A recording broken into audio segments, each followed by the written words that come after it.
కి స్వాగతం. ప్రేక్షకులకు నమస్కారం. ఈ వీడియోలో హెయిర్ లాస్, జుట్టు ఊడడానికి గల కారణాలు మరియు ఊడకుండా ఉండాలంటే మనం ఏం చేయాలి అనేది వేదంతో వైద్యంలో గురువు గారి మాటల ద్వారా తెలుసుకుందాం. మా ఛానల్ని సబ్స్క్రైబ్ చేసుకోండి. మీ అనారోగ్య సమస్యలను కామెంట్ రూపంలో మాకు తెలియజేయండి. గురువు గారి ద్వారా మీకు ఆ పరిష్కారాన్ని తెలియజేస్తాం. ముందుగా ఈ వీడియోని లైక్ చేసి స్టార్ట్ చేద్దాం. శ్రీధాత్రై నమః. ధార్మిక పరిష్కారాల శిబిరం, పాల్వాయి జంక్షన్. ఈ ప్రక్రియ చాలామంది బాధపడుతున్న విషయం ఏంటంటే, చాలా చిన్న వయసులోనే జుట్టు రాలిపోతుంటుంది. కొంతమందికి చిన్నప్పుడే జుట్టు నెరిసిపోతుంటుంది. ఇది చాలా చోట్ల ఉన్న సమస్య. మామూలుగా అయితే 50 ఏళ్ళు దాటిన తర్వాత జుట్టు రాలిపోవడం కానీ నెరిసిపోవడం కానీ జరుగుతుండేది. కానీ ఇవాళ 30 ఏళ్ల లోపే అందరికీ జుట్టు రాలిపోవడం, నెరిసిపోవడం, బట్టతల రావడం ఇలాంటివన్నీ జరుగుతున్నాయి. వీటికి సంబంధించిన ఒక పరిష్కారం ఇక్కడ చెప్తాను. రామాయణంలో ఒక కథ ఉంటుంది. శ్రీరామచంద్రుడి యొక్క వంశీకులు, పూర్వీకులు గంగని భూమి మీదకి తీసుకురావాలని ప్రయత్నం చేస్తారు. అట్లా ప్రయత్నం చేసిన సందర్భంలో భగీరథుడు అనే ఒక మహారాజు తపస్సు చేసి గంగాదేవిని ప్రసన్నం చేసుకుని భూమి మీదకి తీసుకురావాలని ప్రసన్నం చేసుకుని ఆవిడని భూమి మీదకి రావాలని అడుగుతాడు. అప్పుడు గంగాదేవి, నేను భూమి మీదకి వస్తే నా వేగాన్ని భూదేవి తట్టుకోలేదు, ఏదైనా ప్రత్యామ్నాయం చూడని చెప్పి గంగాదేవి కోరుతుంది. గంగాదేవి అప్పుడు అడిగినప్పుడు భగీరథుడు పరమేశ్వరుడు కోసం తపస్సు చేసి పరమేశ్వరుని మెప్పించి గంగాదేవిని భూమి మీద తీసుకురావడానికి ఆయన్ని అంగీకరిస్తాడు. అప్పుడు పరమేశ్వరుడు గంగాదేవిని తన జటాజూటంలో పడేట్టుగా చేస్తాడు. గంగాదేవి జటాజూటంలో పడిన తర్వాత ఆ జటాజూటం అంతా నిండిన తర్వాత ఆ జటాజూటంలోంచి, అంటే తన యొక్క తలలోంచి, జుట్టులోంచి ఒక వెంట్రుక పాయని కిందికి వదిలేస్తాడు. ఆ వెంట్రుక పాయ ద్వారా గంగాదేవి భూమి మీదకి వస్తుంది. ఇది మన అందరం జరిగిన కథ. ఇక్కడ మనం ఆలోచించాల్సిన విషయం ఏమంటే, పరమేశ్వరుడు తలుచుకుంటే గంగాదేవిని ఆయన భుజం మీదైనా ఆపుతాడు, లేదు చెయ్యి ఇట్లా చాచి అరచేతిలో పట్టుకొనైనా పట్టుకోగలుగుతాడు.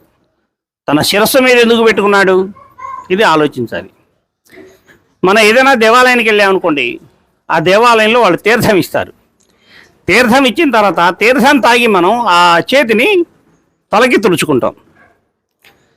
కొద్దిమంది ఈ మధ్య కొత్తగా తలకి తుడుచుకోకూడదు అట్లా ఇట్లా చెప్తున్నారు, కడుక్కోవాలి, తుడుచుకోకూడదు అని చెప్తున్నారు. కానీ అది తప్పు.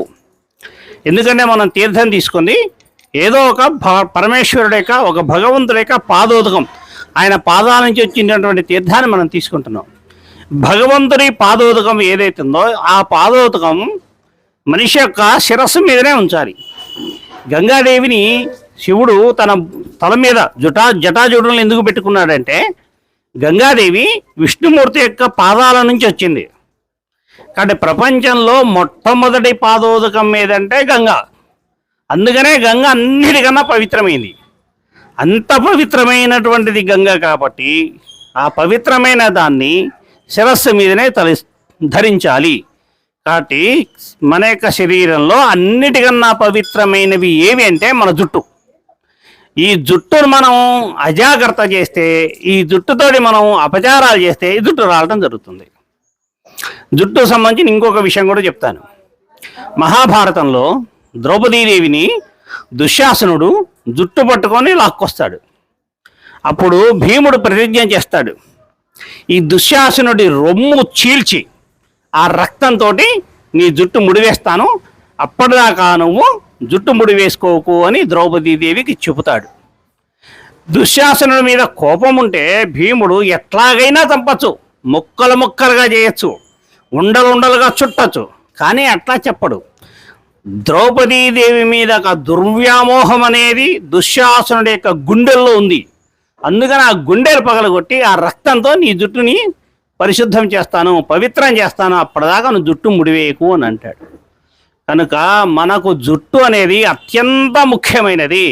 జుట్టు విరవోసుకోవడం అంతటి మహాపాపం ఇంకొకటి లేదు. మన పూజల్లో పూర్వీకులు ఏం చెప్తారంటే, మహిళలు కనుక జుట్టు తలస్నానం చేస్తే ఆ జుట్టు కొస ఉన్నటువంటి వెంట్రుకల కొసల నుండి నీళ్లు కిందికి రాలకుండా ఆ జుట్టును ముడివేసుకోవడము లేకుంటే బట్టలో చుట్టుకోవడం చెప్తారు. మన జుట్టు యొక్క మన వెంట్రుకల యొక్క చివరల నుండి వచ్చేటువంటి నీళ్లు అటు ఇటు పడకూడదు. ఆ నీళ్లు కూడా పవిత్రమైందే. నేల మీద పడి వాటిని తొక్కడం అంటే అది అపవిత్రమైపోతుంది. ఇవి కథలు. ఈ కథలకి కారణం ఏమంటే వేదంలో ఒక మంత్రం ఉంది. ఉత్తమే శిఖరే జాతే భూమ్యాం పర్వతమూర్ధని బ్రాహ్మణేభ్యోభ్యనుజ్ఞాత గచ్చదేవి యథా సుఖం స్తుతో మయా వరదా వేదమాత ప్రచోదయంతి పవనే ద్విజాత ఆయుః పృథివ్యాం ద్రవిణం బ్రహ్మ వర్చసం మహ్యం దత్వా ప్రయాతుం బ్రహ్మ లోకం అని వేదంలో ఒక మంత్రం ఉంది. ఇది గాయత్రీదేవిని స్తుతించేటువంటి ఒక మంత్రం. ఈ మంత్రంలో నా అర్థం ఏమంటే ఈ గాయత్రీదేవి ఎక్కడి నుంచి ఆవిర్భవిస్తుందట?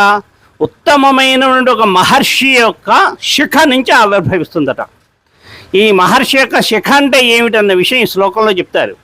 భూమికి పర్వతాలు ఎలాగైతే శిరస్సు అవుతాయో ఆ పర్వతాల మీద ఉన్నటువంటి జుట్టు, ఆ పర్వతాల మీద ఉండే వృక్షాలు ఆ భూమాత యొక్క మూర్ధని. మూర్ధని అంటే మనకు శరీరంలో తల మీద జుట్టు ఎక్కడ మొదలవుతుందో దాన్ని మూర్ధని అంటారు. ఆ మూర్ధని పర్వతాల మీద నుండి వృక్షాల వంటివి. అటువంటి మూర్ధని బ్రాహ్మణుడైన ఒక మహర్షి యొక్క శిఖ నుండి ఆవిర్భవించినటువంటిది గాయత్రీదేవి. ఈ 3 కథల ద్వారా మనకు అర్థమయ్యే విషయం ఏమంటే మన యొక్క జుట్టుని ఆడ కానీ మగ కానీ చాలా పవిత్రంగా ఉంచుకోవాలి, చాలా పవిత్రంగా చూసుకోవాలి. ఈ జుట్టు తలస్నానం చేస్తే ఆ వెంట్రుక నుంచి నీళ్లు కింద పడకుండా చూసుకోవాలి. అందుకోసం గుడ్డ కట్టుకుంటారు. ఆ గుడ్డ చుట్టుకోవడం ఏదో ఫ్యాషన్ అని కాదు. కనుక ఈ కథల నుండి జుట్టు రాలకుండా ఉండేటి ఒక పరిష్కారం చెప్తాను.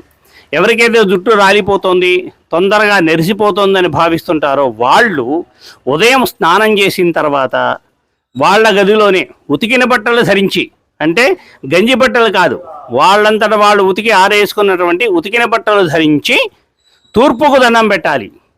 తూర్పుకు దండం పెట్టడం అంటే మళ్ళీ ఏ దేవుడి పేరు తలుచుకోకూడదు.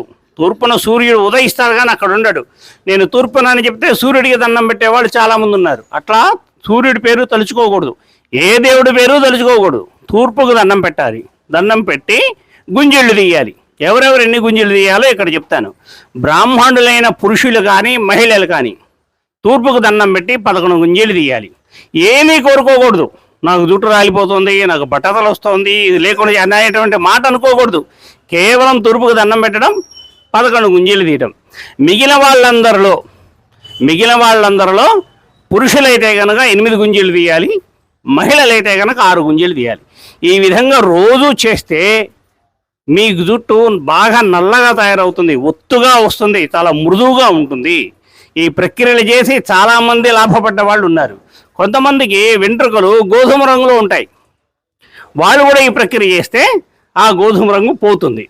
ఇంకొంతమందికి జుట్టు బాగా సూదిలాగా ఉంటుంటుంది, మగవాళ్ళు కానీ ఆడవాళ్ళు కానీ. వాళ్ళు ఏం చేయాలంటే ఈ ప్రక్రియ చేయటంతో పాటుగా ఏదైనా పుట్ట దగ్గరికి వెళ్ళి ఆ పుట్ట మీద కాస్త పసుపు వేసి, మగవాళ్ళైతేనేమో విభూతి వేయాలి, ఆడవాళ్ళైతే పసుపు వేయాలి. ఆ పసుపు వేసుకొని అది తీసుకొచ్చుకొని ఈ విభూతి తెచ్చుకొని రాత్రి పడుకోబోయే ముందు ఆ రోజు సాయంత్రం తలస్నానం చేయాలి, తుడుచుకోవాలి. భోజనం చేసిన తర్వాత పడుకోబోయే ముందు కొంచెం విభూతి తీసుకొని తడిపి, లేదు పసుపు తీసుకొని తడిపి వాళ్ళ యొక్క వెంట్రుకలకు రాసుకోవాలి. ఈ విధంగా 5-6 రోజులు రాసుకుంటే వాళ్ళకి నిలువుగా సూటిగా ఉన్న జుట్టైనా లేకుంటే బిరుసుగా ఉన్న జుట్టైనా మృదువుగా తయారవుతుంది. ఈ ప్రక్రియను చాలామంది చేశారు. అత్యద్భుతమైన ఫలితాలు, లాభాలు కలిగినాయి. అందరూ కూడా దీన్ని ఆచరించవచ్చు. స్వస్తి. ఏతత్ఫలం సర్వం శ్రీ గంగాపార్వతీ సమేత ముక్తేశ్వర స్వామి దేవతార్పణమత్సు. ఓం తత్సత్ బ్రహ్మార్పణమస్తు. ఓం శాంతి శాంతి శాంతి.